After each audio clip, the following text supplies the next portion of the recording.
petite histoire aujourd'hui. Un goéland dans mon bain, oui. Comment je me suis retrouvée avec un goéland dans mon bain. Et l'espèce de goéland en question, c'est un goéland marin. J'étais sur la route, j'étais allée chercher ma fille à Brossard, qui vit à 2 heures de route de chez moi. Et sur la route du retour, en s'en venant, on était dans un rang dans les terres, proche du bois. Et sur l'accotement, couché comme une poule, il y avait un goéland. Puis j'ai trouvé ça curieux qu'un goéland soit là. J'ai dit, il doit être blessé parce que c'est pas normal qu'un goéland soit couché sur l'accotement dans la neige, loin du fleuve. Donc j'ai arrêté la voiture, je me suis approchée du goéland, il a pas bougé, il restait couché comme une petite poule sur son nid, puis il bougeait pas, il était très calme, il avait pas peur du tout. Je l'ai touché, je l'ai soulevé un peu pour voir s'il était pas blessé. Au début, on a vu rien qu'une patte, et s'est tenu debout juste sur une patte, fait que j'ai cru qu'il manquait une patte. Mais après ça, tranquillement, il a déplié l'autre patte, puis il s'est recouché. Et là, je le regardais, puis j'ai dit, c'est vraiment pas normal, un goéland qui se couche comme ça sur le bord de la route. Sa vie, surtout les goélands marins, sont toujours près des cours d'eau, même en hiver, à des endroits où l'eau ne gèle pas. Ça leur prend vraiment l'eau libre. Donc, je trouvais ça curieux, mais là, je me disais, je suis pas pour le ramener à la maison. Où est-ce que je vais le mettre? Parce qu'il y a quelque chose, c'est pas normal qu'il soit là. Donc, il faisait encore clair à ce moment-là. Il me restait une demi-heure de route. Donc, on est rentré à la maison. Et lorsqu'on est arrivé à la maison, j'ai dit à ma fille, ben là, j'ai dit, je vais aller à l'épicerie chercher des choses qui manquent. Donc, je vais à l'autre village, à l'épicerie. Et en même temps, j'achète des boîtes de sardines parce que j'avais dans l'idée de retourner voir si le goéland serait encore là. Donc, de retour à la maison, j'explique à ma fille, je vais retourner à l'endroit où était le goéland. Là, il faisait noir, et dans les rangs de campagne, il n'y a pas de lampadaire, on est à noirceur. Donc, j'ai roulé une autre demi-heure, donc ça faisait peut-être 1 heure et demie qu'on avait vu le goéland. Donc, j'ai roulé encore, et là, j'étais sur mes lumières, sur les hautes, en voiture, pour essayer de le voir sur l'accotement, vu qu'il faisait très noir. Il était toujours là, dans la même position, il n'avait pas bougé. Donc, j'ai décidé de le prendre et de le ramener parce que j'ai dit, il y a vraiment quelque chose, puis il a besoin d'aide. Donc, je l'ai mis dans la voiture, c'était d'une simplicité totale. Il y a même un motoneigiste qui a arrêté pour me demander si j'avais besoin d'aide parce qu'il trouvait ça curieux que j'arrête comme ça, puis il voulait savoir qu'est-ce que je faisais. Je lui ai expliqué. Donc, j'ai ramené le goéland, je l'ai mis dans une énorme boîte, dans le coffre de ma voiture et je l'ai ramené à la maison. Donc, je vais vous montrer la vidéo suivante du goéland en question.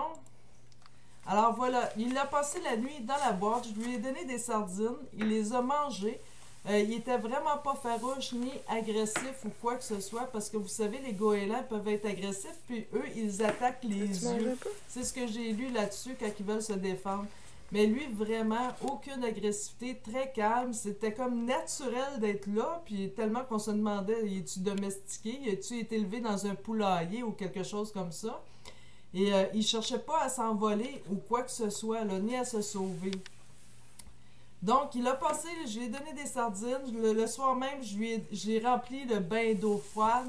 Je l'ai mis dans le bain. Il a adoré. Il a bu de l'eau, puis il a vraiment adoré. Il était comme dans son élément. Et là, le lendemain, je savais pas trop quoi faire avec. J'ai dit, il a mangé, il semble pas être blessé à nulle part, mais il cherche pas à voler. Donc, je l'ai mis sur mon balcon à l'extérieur et il cherchait vraiment pas à s'envoler ou quoi que ce soit. Il restait là sur le balcon puis il s'est recouché comme une petite poule dans la neige. Fait que j'ai dit, c'est pas normal. Pourquoi il cherche pas? Il est libre, il peut aller où ce qu'il veut. Donc, j'ai appelé mon amie Jeanne. Et Jeanne, j'y ai raconté l'histoire. Elle dit, Valérie, c'est un très grand message que tu reçois. J'ai dit, je le sais. J'ai dit, j'en suis consciente. Mais j'ai dit, je sais pas quoi faire avec. Je peux pas le garder. Puis j'ai aucune idée. J'ai dit, il a pas l'air blessé. Il a l'air correct. Fait que Jeanne, elle m'a dit, mets de l'argile grise. Là, je l'avais remis dans le bain à ce moment-là. Et elle m'a dit, mets de l'argile grise dans le bain. Elle dit, probablement, c'est peut-être à l'interne que quelque chose. Fait que l'argile, elle va l'aider. Elle va lui redonner des minéraux qu'il a besoin. Donc, j'ai mis de l'argile grise dans le bain. Et Jeanne m'a dit, t'allumes une bougie et tu fais une prière de guérison. Et elle dit, tu rentres en télépathie avec, parce que moi, j'ai une facilité, pour vous dire, à rentrer en télépathie avec mes chats. OK? Mais j'ai jamais essayé avec un goéland ou un autre animal que mes chats. Donc, elle dit, Jeanne, elle dit, entre en télépathie avec lui et explique-lui que, comme de quoi tu veux y redonner sa liberté, qu'il est capable de voler et qu'il va pouvoir avoir assez de force pour s'envoler. Donc, je m'installe, le goéland est dans le bain.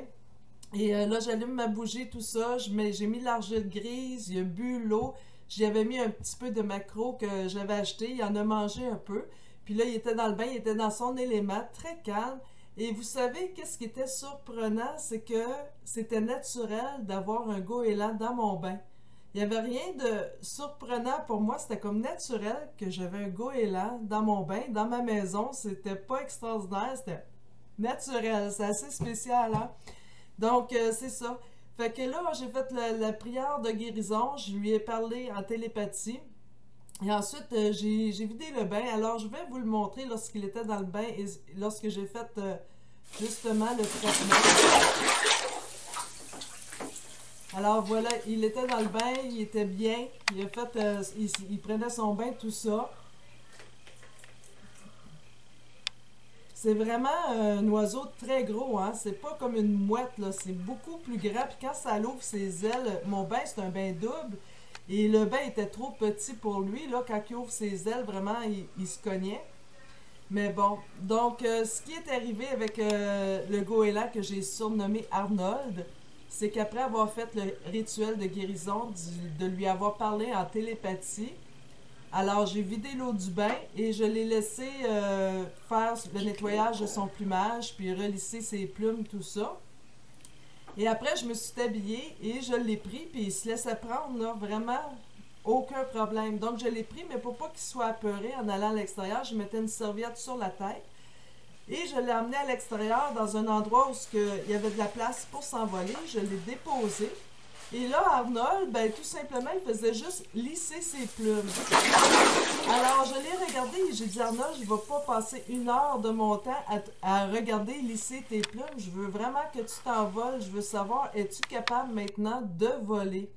Donc, ce que j'ai fait, j'aurais aimé filmer, mais comme j'étais seule à l'extérieur, je n'avais pas personne pour filmer, c'est que j'ai pris Arnold, puis je lui ai donné un swing, un élan, pour s'envoler. Il a hésité, mais il s'est envolé et c'est tellement beau de le voir voler. Il était vraiment magnifique.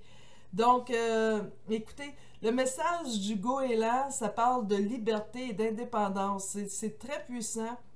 Et comme mon amie Jeanne me disait, es-tu consciente de l'énorme cadeau, du cadeau grandiose que tu as d'avoir un goéland dans ta maison comme messager? Oui, c'est quelque chose. C'est vraiment un message de liberté. Et qu'est-ce qui est plus spécial, c'est que avant que je rencontre le goéland, j'étais sur la route et je pensais à ma liberté de tous les projets, à être libre d'avoir qui je veux dans ma vie, être libre de faire ce que je veux de mon temps, être libre financièrement. Je pensais à toute forme de liberté, d'aller voyager, tous les voyages, les rêves que j'ai. Et je sentais toute cette liberté-là et ces rêves-là proches de moi, comme si c'était déjà là. Donc, c'était tout ça qui cheminait à l'intérieur de moi. Puis, paf, je tombe sur le goéland que je ramène à la maison, que je l'ai hydraté, que j'ai nourri, qui a repris des forces et qu'il a repris son envol et sa liberté. Donc, c'est un très grand message, très puissant. Et je voulais vous le partager. Donc, c'était Arnold. Alors là-dessus, ben, je vous souhaite à la prochaine.